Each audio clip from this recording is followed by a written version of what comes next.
So দর্শক চলেন তাহলে টেকনিক্যাল চার্টে চলে যাই। সো দেখেন এখানে টেকনিক্যাল অ্যানালাইসিসের সাথে এই মানি ম্যানেজমেন্ট এবং পজিশন সাইজিং এর কনসেপ্টটা যদি না মিলাইতে পারেন তাহলে কিন্তু আসলে প্রবলেম হবে। সো আমরা একটা স্টক কিন্তু অলরেডি পেয়েছি আগামী সপ্তাহের জন্য বা আগামী দিনগুলোতে এই শেয়ারটা কিন্তু পজিটিভলি ট্রেন্ডিং এ যাচ্ছে বা এখানে একটা মোমেন্টাম ট্রেডিং হতে পারে বলে আমি মনে করতেছি। তবে হ্যাঁ, নিজের বিশ্লেষণ করে নিজের ট্রেড সেটআপের উপর বেস করে নিজের টেকনিক্যাল অ্যানালাইসিসের উপর বেস করে আপনি এই জায়গায় কিনবেন, আমার কথার উপর বেস করে কোনো শেয়ার কিনবেন না। ডিসক্লেমার আবারও দিয়ে দিচ্ছি, এই ভিডিও টোটালি আমি লার্নিং পারপাসে বানাচ্ছি, এটার মাধ্যমে কিন্তু আমি এই স্টককে কিনতে বিক্রি করতে বলছি না। এরপরে আমরা যদি দেখি রূপালী লাইফ, তাহলে কি হবে? রূপালী লাইফে কিন্তু পুরোপুরি মোমেন্টাম আমি বলবো না, এখানে কিন্তু একটা সুইং ট্রেডিং হয়েছে অলরেডি। কারণ এই যে কাউন্টার মুভমেন্টের যে কথাটা বলি, ওর এইখান থেকে শুরু করে এই যে মুভমেন্টটা, এটা মূলত ওর একটা সুইং ট্রেডিং এর মুভমেন্ট। সো এই মুভমেন্টে সুইং ট্রেডিং যাদের করার কথা ছিল করে ফেলছে। মোমেন্টামের জন্য আমার আসলে আরো অনেক সময় লাগবে, অর্থাৎ আমি এক্সপেক্ট করি এখানে সে আরো বেশি সাইডওয়ে প্লে করবে, এখানে একটা টাইট কন্ট্রাকশন করে তারপরে যদি ব্রেকআউট দেয়, এবং এখান থেকে একটা সময়ও লাগবে, কিন্তু অনেক লম্বা একটা কন্ট্রাকশন পেলে এই জায়গাগুলোতে মোমেন্টাম ট্রেডাররা এন্ট্রি দিতে পারে। বাট এখানে যে ট্রেডটা হয়েছে এটা মূলত একটা সুইং ট্রেড হয়েছে। তো সুইং নিয়ে আজকে আমি কোনো কথা বলবো না, সুইং নিয়ে অন্য কোনো সময় ভিডিও বানানোর চেষ্টা করব, কারণ আজকের ভিডিও আমরা মোমেন্টাম নিয়ে কথা বলতেছি। সো একটু বলে দেই যে সুইং ট্রেড মানে হচ্ছে এই বটম থেকে যে মুভমেন্টটা পাওয়া যায় এটাকে আমরা সুইং ট্রেড বলি। আর মোমেন্টাম ট্রেড করতে গেলে আমরা সাধারণত কন্টিনিউয়েশনের ট্রেডটা করি, মানে এইখানে যে এন্ট্রিটা হবে এটা হবে কন্টিনিউয়েশনের ট্রেড, আর এই যে বটম থেকে যে ট্রেডিংটা হয়ে গেল এটা হয়ে গেল সুইং ট্রেড। তো সুইং ট্রেড আমরা প্র্যাকটিস করছি না বা আজকে আলোচনা করছি না, আমরা এই মোমেন্টাম নিয়ে কথা বলার চেষ্টা করতেছি, সেই হিসাবে এটা আমার লিস্টে আসছে না। এখন আমরা যদি বিএসসি দেখি, বিএসসি কিন্তু সুইং ট্রেড হয়েছে, সুইং ট্রেড অলরেডি একটা হয়েছে, সেটা তো আপনি দেখতেই পারতেছেন। সেটা কোথায় হয়েছে? এই যে এখান থেকে এ পর্যন্ত আপনি অলরেডি একটা সুইং ট্রেড পেয়েছেন। এবার সে আসলে কি করবে? কন্ট্রাকশন করবে। সো কন্ট্রাকশন করার জন্য আসলে তার ভিসিপি লাগবে, ভলাটিলিটি কন্ট্রাকশন, মানে এরকম করে করে ছোট্ট ছোট্ট সুইং করবে, এবং এই সুইং গুলা ছোট হতে হতে একটা সময় আপনার এই পিভট ব্রেকআউট দিবে। এই পিভট ব্রেকআউট পয়েন্ট আপনি কিনবেন, এটা হবে আপনার স্টপ লস। তো সেই ক্ষেত্রে আমরা আসলে যদি টাইম দেখি, নভেম্বরের 14 থেকে ডিসেম্বর 1.5 মাস, সো আমার মনে হয় এখানে 90 দিনের মিনিমাম একটা কনসলিডেশন থাকার দরকার। সো এই মুহূর্তেও এটা আমাকে পারফেক্ট এন্ট্রি বা আমার কাছে মনে হচ্ছে এটা আমি অ্যাভয়েড করব। তো দেখেন আমি অ্যাভয়েড করলাম, আর কালকে যদি হলটেড হয় হতেই পারে, তাতে আমার কি যায় আসে? আমার তো ফোমো কাজ করবে না, কারণ আমি যতটুকু বুঝি আমার স্ট্র্যাটেজিতে যতটুকু আমি ধরতে পারি আমি অতটুকুই নিব। আমার পুরো মার্কেট দৌড়ানোর কোনো সুযোগ নাই, বা আমি সবগুলা ট্রেড যে আমি করব বা সবগুলা শেয়ার আমি ধরবো, ব্যাপারটা তা না। আমি ধীর স্থির ভাবে আমি যতটুকু বুঝি আমার সার্কেল অফ কম্পিটেন্সের ভিতরে যে স্টকগুলো পড়তেছে, আমার স্ট্র্যাটেজির ভিতরে যারা ধরা দিবে আমি শুধু তাদেরকেই ট্রাই করব। ওকে, এবার সিটি ব্যাংক আপনি দেখতেছেন, সিটি ব্যাংকও আমরা যদি দেখি যে ওর 200 দিনের মুভিং অ্যাভারেজ যেহেতু সবার নিচে, তার উপরে 50 10-20 ক্রসও আজকে পেয়েছি, এই স্টকটাও কিন্তু পটেনশিয়াল লিস্টে আসবে। এখন এই স্টকটার ক্ষেত্রে আপনি দেখেন ওর লোয়ার লো ছিল এই জায়গাটায়, এরপর থেকে আপনি কি পেয়েছেন? আপনি একটা মোটিভ পেয়েছিলেন, এরপরে কিন্তু কারেকশন পেয়েছেন, তারপরে এইখানের থেকে আপনি কিন্তু এই শেয়ারটাতে একটা কন্ট্রাকশন পেয়েছেন, তার মানে ওর ভলাটিলিটি কিন্তু কন্ট্রাক্ট হয়েছে। তার মানে এই যে দেখেন সুইংগুলা কত ছোট ছোট হয়ে গেছে, এইরকম ভলাটিলিটি শ্রিঙ্ক করার পরে ও কিন্তু একটা ব্রেকআউট আজকে দিয়েছে। সো এই ব্রেকআউটটা যদি আপনি মাপতে চান, কিভাবে মাপতে পারেন? যে কোনো দুইটা পয়েন্টকে আপনি যোগ করলেই তো আপনি ব্রেকআউট পয়েন্ট পাবেন। যেমন ট্রেন লাইন যদি আঁকতে চান, এই পয়েন্ট থেকে শুরু করে আমি যদি এই পয়েন্টও আঁকি, এটা যদি ট্রেন লাইন ধরি, তাহলে ট্রেন লাইনের ব্রেকআউট তো আমরা পেয়েছি, এটা সত্য কথা। আর এবার যদি আমি এইখান থেকে ধরি, এই বটম থেকে যদি ধরি, তাহলে এখানেও আমি একটা ট্রেন লাইন পেয়েছি। সো আলটিমেটলি ও কিন্তু মোটামুটি একটা ট্রেন লাইন ব্রেকআউটের উপরেই আছে। সো এখন এটার যদি পিভট পয়েন্টটা যদি দেখতে চাই, চলেন আমরা একটু পিভট পয়েন্টটা দেখে আসি।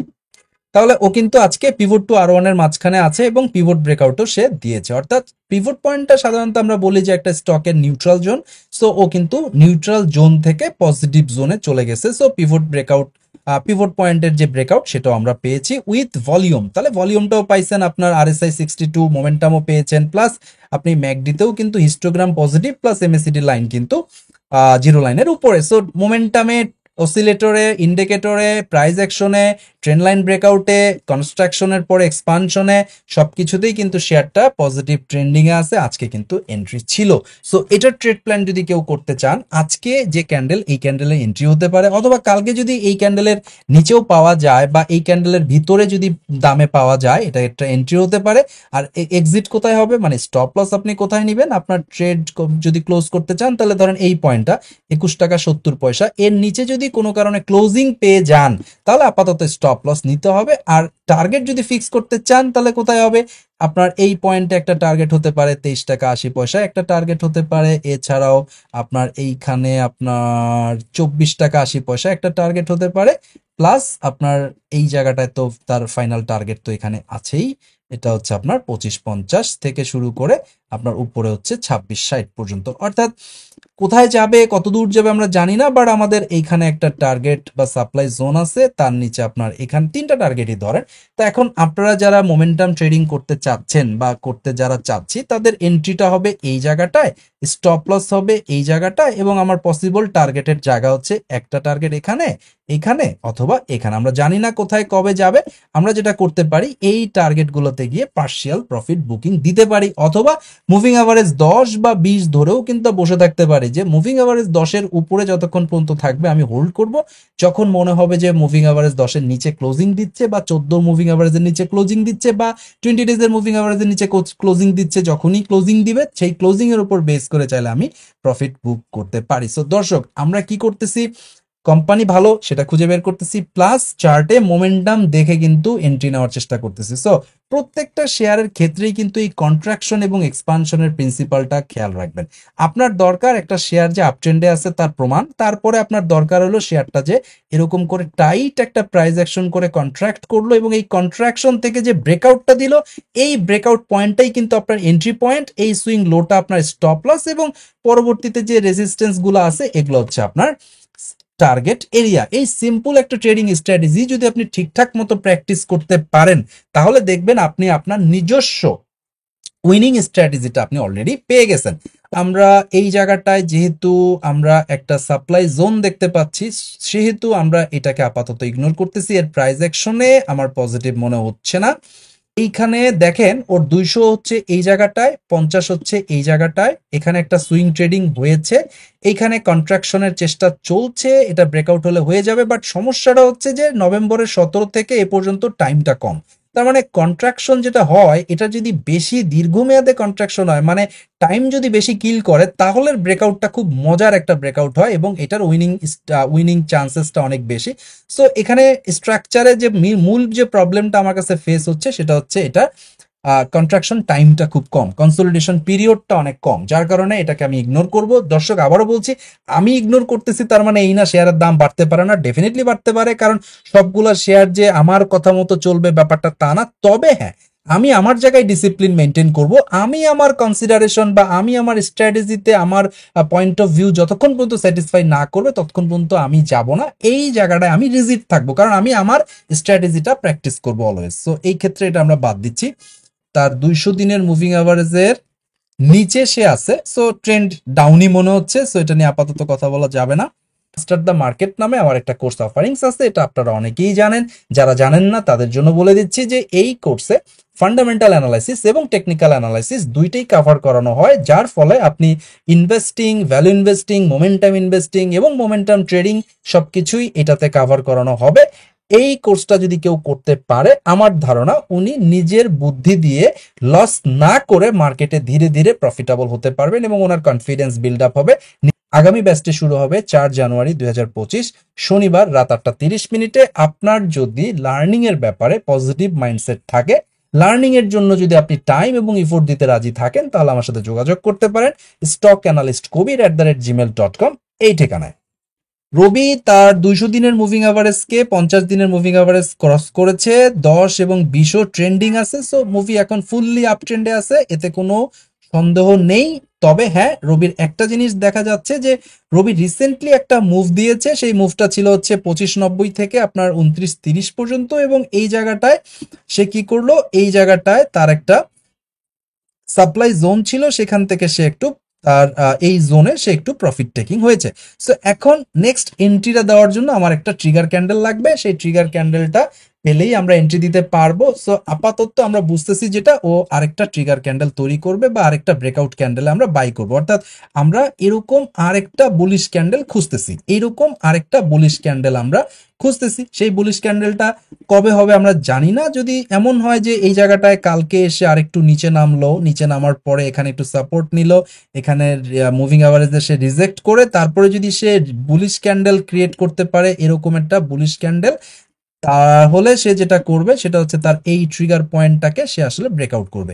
এই ট্রিগার ক্যান্ডেলটাকে বা এই ট্রিগার পয়েন্টটাকে আমরা ব্রেকআউট করতে চাচ্ছি। আবার একটু দেখাই, এই যে ট্রিগার পয়েন্টটা, এই ট্রিগার পয়েন্টটা যেদিন ব্রেকআউট করবে ওই দিন আমরা শেয়ারটাকে আবার এন্ট্রি দিব। অর্থাৎ দেখেন, আপনি কিনবেন হচ্ছে ট্রিগার ক্যান্ডেলে, এটা ছিল ট্রিগার ক্যান্ডেল, ঠিক আছে, আর এটা হবে নেক্সট ট্রিগার ক্যান্ডেল। আপনার এই ট্রিগার ক্যান্ডেলের জন্য ওয়েট করতে হবে। আর যদি এই ট্রিগার ক্যান্ডেলে কেনার পরেও শেয়ার পড়ে যায় তাহলে তো এই জায়গাটা আপনি স্টপ লস নিতেই পারছেন। আর টার্গেট লেভেলগুলো আপনি যদি ফিক্স করতে চান কোথায় হবে, আপনার আলটিমেটলি যেহেতু ডিসেম্বর ক্লোজিং শেয়ার, আমরা চাইলে এই জোন পর্যন্ত 34 থেকে 35 এতটুকুতে তো টার্গেট আমরা দেখতেই পাচ্ছি। তার মানে আমরা যদি নর্মালি খালি চোখেও দেখি তাও তো দেখতেছি যে এই শেয়ার যে টান তো যেতেই পারে বা এই জায়গাটাই মূলত যাওয়ার একটা পসিবিলিটি আছে। তো শেয়ার কিন্তু আপ ট্রেন্ডে আজকে যায় নাই, শেয়ার কিন্তু আপ ট্রেন্ডে অনেক আগেই গিয়েছে। কখন গিয়েছে? সিম্পলি আপনি যদি ট্রেন্ড লাইন আঁকেন এখান থেকে শুরু করে এই পর্যন্ত, তাহলে এই যে ক্যান্ডেলটা, এটা হচ্ছে 18 ডিসেম্বর, 18 ডিসেম্বরে সে কিন্তু তার আপ ট্রেন্ড স্টার্ট করেছে। সো এটা ছিল পারফেক্ট এন্ট্রি। তারপরে এর স্টপ লস ছিল এই জায়গাটায়, আর অলরেডি এখানে ফার্স্ট টার্গেট, সে তো এই জোনে, ফার্স্ট টার্গেট জোনে তো কাছাকাছি গেছে, যার কারণে সে এখন একটু সময় নিচ্ছে। এই জায়গাটায় সময় পাস করা শেষ হয়ে গেলে সে কিন্তু উঠবে, তার মানে এখানে সে একটা প্রাইস অ্যাকশন করতে যাচ্ছে।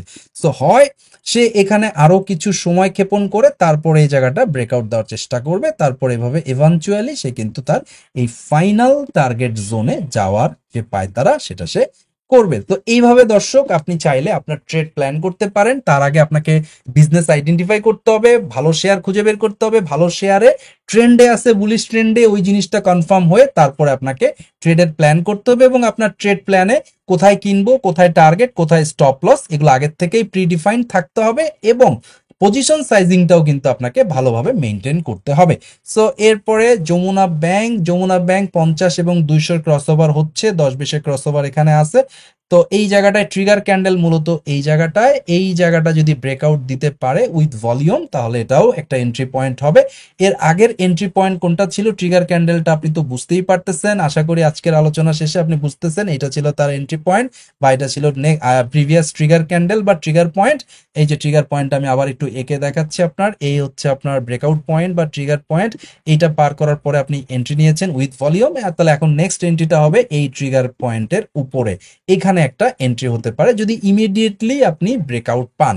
আর ব্রেকআউট পেতে যদি আপনার সময় লাগে সেই ক্ষেত্রে আপনি কি করতে পারেন, সেই ক্ষেত্রে ওর প্রাইস অ্যাকশনের জন্য ওয়েট করতে পারে। যেমন ধরেন ও যদি না উঠে এই জায়গাগুলোতে আবার যদি কন্ট্রাকশন করে, তাহলে এরকম একটা জায়গায় যদি ব্রেকআউট দেয়, এই জায়গাটায় যদি আমরা টাইট পিভট ব্রেকআউট পাই, এখানেও কিন্তু এন্ট্রি হতে পারে। বাট রিসেন্টলি যদি ও এরকম ব্রেকআউট করে তাহলে আমরা এখানে এন্ট্রি নিতে পারি।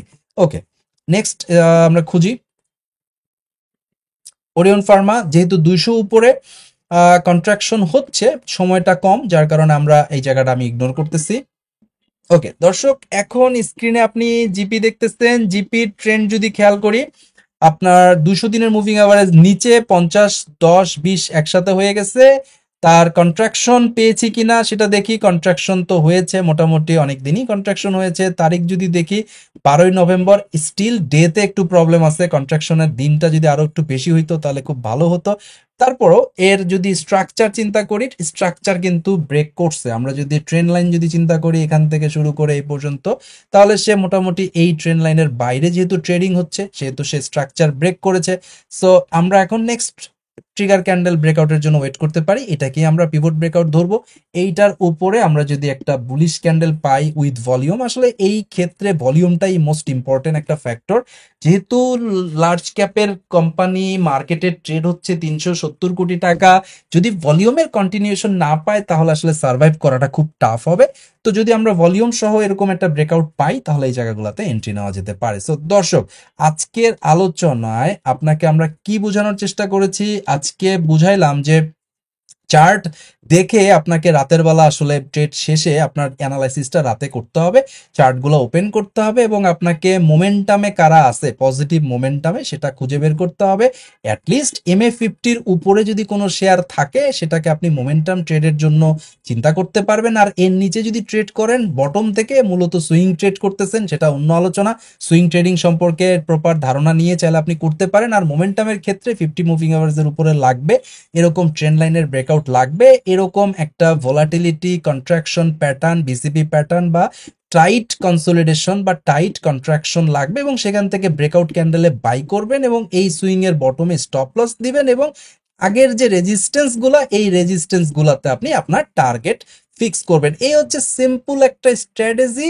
এর সাথে প্রপার মানি ম্যানেজমেন্ট এবং প্রপার পজিশন সাইজিং যদি কেউ মেনটেন করতে পারে এবং সাথে যদি ফোমো থেকে নিজেকে রক্ষা করতে পারেন এবং সাথে যদি ডিসিপ্লিনড হন এবং যদি আপনার তাড়াহুড়া আপনার মধ্যে না থাকে, ধীর স্থিরভাবে যদি কাজটা করতে পারেন, তাহলে মার্কেট থেকে আমরা মোটামুটি ভালো প্রফিট মেক করতে পারবো বলে আমি বিশ্বাস করি। সো এটা আমি আজকে আমার স্ট্র্যাটেজির একটা অংশ আপনাদের সাথে শেয়ার করলাম। তো মূল উদ্দেশ্য হচ্ছে দর্শক, আসলে আলটিমেটলি এই মার্কেটে নিউজের উপর বেস করে বা স্পেকুলেশন করে বা অপরের কথার উপর বেস করে যে আপনি ট্রেড করতে চাচ্ছেন, এগুলো করে কি লাভ করতে পারছেন আপনি ভালো জানেন। এবং আমাদের দেশে ম্যাক্সিমাম মানুষ মনে করতেছে যে এগুলো শিখার কি আছে বা এগুলো শিখে লাভ কি, মার্কেট তো নিউজে চলে। ভাই, এটা সবচেয়ে ভুল কথা। এখন আপনি যতক্ষণ পর্যন্ত জানাশোনার ব্যাপারে, লার্নিং এর ব্যাপারে সিরিয়াস না হবেন, ততক্ষণ পর্যন্ত আসলে মানে উপরওয়ালা আপনার হেল্প করতে পারবে না সত্যিকার অর্থে। আপনি নিজেকে নিজে যদি হেল্প না করেন তাহলে উপরওয়ালা আপনাকে হেল্প করতে পারবে না, এটা মোটামুটি কনফার্ম থাকে। তো আমি আশা করছি যে আপনারা লার্নিং এর ব্যাপারে কনসেন্ট্রেট করবেন। দেখেন, আমার চ্যানেল ছাড়াও আপনার ইউটিউবে প্রচুর লার্নিং চ্যানেল আছে। আইটেম যারা দিচ্ছে ওই চ্যানেল বাদ দিয়ে, যেগুলা লার্নিং এর কথাবার্তা বলতেছে, যারা সত্যি সত্যি চাচ্ছে আপনি কিছু জানেন বুঝেন, ওই চ্যানেলগুলো ফলো করেন, নিজের জ্ঞান বাড়ানোর চেষ্টা করেন, তারপরে মার্কেটে আসেন। তা না হলে আপনার কষ্টের টাকা মার্কেটে কিভাবে হাওয়া হয়ে যাবে আপনি টেরও পাবেন না। সো আশা করছি আজকের ভিডিওটা আপনার ভালো লেগেছে। দর্শক, আবারও বলছি, মাস্টার দ্য মার্কেট কোর্সে যদি আপনি অংশগ্রহণ করতে চান, আমাকে ইমেল করেন stockanalyst@gmail.com এই ঠিকানায়। আগামী 4 জানুয়ারি শনিবার রাত 8:30 আমাদের পরবর্তী ব্যাচ চালু হচ্ছে। ইন্টারেস্টেড ফিল করলে এখনই ইমেল করুন stockanalyst@gmail.com এই ঠিকানায়। এছাড়াও আইএমকে ফিনটেক স্কুল নামে আমাদের আরেকটি চ্যানেল আমরা ওপেন করেছি। এখানে ফ্রিতে টেকনিক্যাল অ্যানালাইসিস, ফ্রিতে ফান্ডামেন্টাল অ্যানালাইসিস আমার টিম মেম্বাররা শেখানোর জন্য ভিডিও আপলোড করছে প্রতিদিন। তো এই চ্যানেলটিকে সাবস্ক্রাইব করুন, বন্ধুদের মাঝে শেয়ার করুন, যাতে করে তারাও ফ্রিতে এই চ্যানেল দেখে, এই চ্যানেলের ভিডিওগুলো দেখে ইনভেস্টিং, ট্রেডিং এই দুইটা সম্পর্কে প্রচুর জ্ঞান অর্জন করতে পারেন আপনারা। এই জন্য এই চ্যানেলটিকে সাবস্ক্রাইব করুন এবং বন্ধুদের মাঝে শেয়ার করুন। আর ইনভেস্টমেন্ট মেন্টর কবির চ্যানেলটিকে এখনো সাবস্ক্রাইব না করে থাকলে দয়া করে সাবস্ক্রাইব করে নিন। ভিডিওটা শেষ করব, তবে যাওয়ার আগে আবারও বলে দিচ্ছি দর্শক, এই ভিডিওতে আমি কোনো প্রকার স্টককে কিনতে বা বিক্রি করতে কোনো ধরনের পরামর্শ, সাজেশন বা নির্দেশনা দেই নাই। শেয়ার বাজারে বিনিয়োগ মারাত্মক ঝুঁকিপূর্ণ, জেনেও বুঝে বিনিয়োগ করবেন, কারো কথায় প্রভাবিত হয়ে বিনিয়োগ করবেন না, কারণ টাকা আপনার, লাভ আপনার, লস আপনার। সো দায় দায়িত্বটা আপনাকেই নিতে হবে। আগামী ভিডিওটি দেখার আমন্ত্রণ জানিয়ে আজকে আমি এখানেই বিদায় নিচ্ছি। সবাই ভালো থাকবেন। আল্লাহ হাফেজ।